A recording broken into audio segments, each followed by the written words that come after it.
नमस्कार। कहानियों की दुनिया में मैं माला जैन एक बार फिर से आपका स्वागत करती हूँ। आप जानते हैं, कहानियाँ पढ़ना मेरी जिंदगी का हिस्सा है, वो भी आज से नहीं, बचपन से। बचपन में किराए पे कॉमिक्स मिला करती थी और मुझे उन कॉमिक्स का बड़ा क्रेज रहता था। लेकिन हम एक बहुत बड़ी जॉइंट फैमिली में रहते थे। अब 11 भाई बहनों में मैं सबसे छोटी, तो सबसे पहले मिलने का तो कोई सवाल ही नहीं उठता था।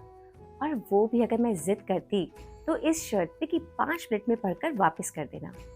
अब 5 मिनट एक कॉमिक को पढ़ने के लिए पहले कम लगते थे, लेकिन जल्दी जल्दी पढ़ना और समझना मेरे बड़ा काम आया मेरी पढ़ाई में। जो मेरी फ्रेंड्स कोर्स को 4 घंटे में कंप्लीट करती थी, मैं 2.5 घंटे में उसे करके रख दिया करती थी। कहने का मतलब यह है कि जो भी काम हम लाइफ में पैशन से करते हैं, वो हमें जिंदगी में कुछ देकर ही जाता है। चलिए, बातें बहुत हुई, आते हैं आज की कहानी पर। कल मैंने एक किस्सा पढ़ा नेल्सन जी मंडेला के जीवन से। यह बात तब की है जब वे साउथ अफ्रीका के प्रेसिडेंट बन चुके थे और एक दिन अपने कुछ साथियों और मित्रों के साथ एक रेस्टोरेंट में खाना खाने पहुंचे। उनके बगल की ही टेबल पर एक बुजुर्ग व्यक्ति अकेला बैठा खाने का इंतजार कर रहा था। मंडेला जी ने अपने साथियों से कहकर उन्हें भी अपने टेबल पर बुला लिया। अब प्रेसिडेंट की बात तो कौन टाल सकता है। वह आदमी भी आकर मंडेला जी के सामने बैठ गया, लेकिन उसका व्यवहार सामान्य नहीं था। खाते समय उसके हाथ कांप रहे थे और सर झुका हुआ था।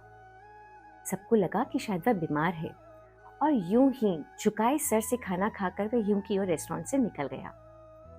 नेल्सन मंडेला जी के मित्रों ने कहा, आपने देखा, लगता है ये बहुत बीमार था, किस तरह से इसके हाथ कांप रहे थे। इस पर मंडेला जी का जवाब सुनिए। उन्होंने कहा, मैं जानता हूँ यह कौन था। मैंने कई वर्ष जिस जेल में काटे, यह उसका जेलर था, जिसने मुझे बहुत यातनाएं दी, मुझे बहुत टॉर्चर किया।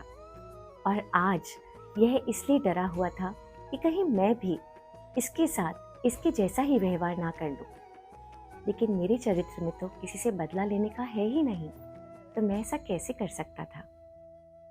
देखिए, कितना बड़ा हृदय चाहिए ऐसे व्यवहार के लिए, क्षमा करने वाले व्यवहार के लिए। जिस इंसान ने उनके साथ इतना बुरा किया, उनके साथ ऐसा मित्रवत व्यवहार।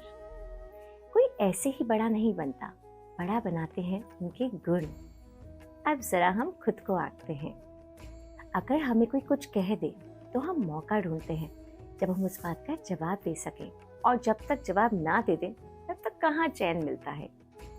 लेकिन फिर भी एक बात कहूंगी, कुछ अच्छा पढ़ने से या कुछ अच्छा सुनने से जिंदगी में बदलाव तो जरूर आता है, और यह सब बुरी भावनाएं काफी हद तक कम हो जाती हैं।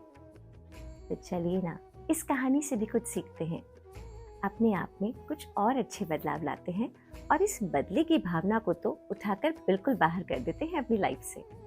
तो चलिए, जल्दी ही मिलती हूँ, तब तक खुश रहिए, मुस्कुराते रहिए। नमस्कार।